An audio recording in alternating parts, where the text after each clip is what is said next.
Do you have a secondary source of income? If so, what is it?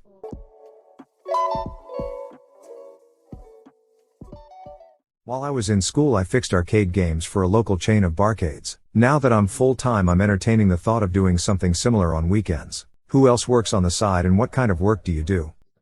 I have my podcast, and for a bit of time, I did. I would go golf caddying because I was a four caddy, and I was wanting to stay in shape, and four caddies get a lot of time to run. And the other side perk is I got free rounds of golf and some money, and I got to network. So I did that for a little while, but I guess my podcast is the only secondary source of income that I have, and currently it's negative hundreds of dollars.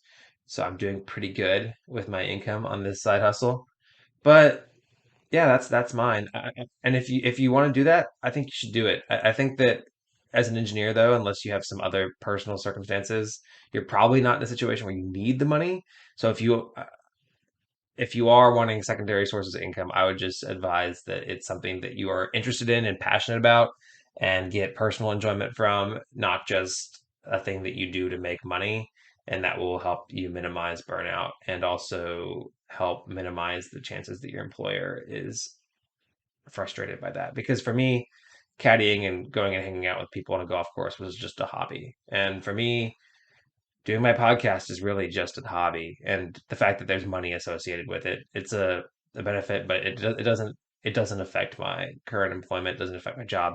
I definitely don't caddy anymore. I don't have time for it, and I barely podcast. If you know, and as you know that, as you listen to this podcast, you know that I've been going for over a year, and I'm only on episode 34, so it's not that regular, and it never will interfere with my work. But yeah, that's what I do for my quote unquote secondary source of income, and it's netting me negative hundreds of dollars. So if you have a secondary source of income as an engineer, fill it down in the comments. I'm not the CIA or the FBI work investigating you for your company, but it'd be pretty cool to hear what other people do for their passion projects that also make them money. I ain't chasing payments, still playing in the basement while I'm working on arrangements. They heard the kid in 50 countries, thank God that's amazing. But I'd rather thank Spotify, they put me on the station.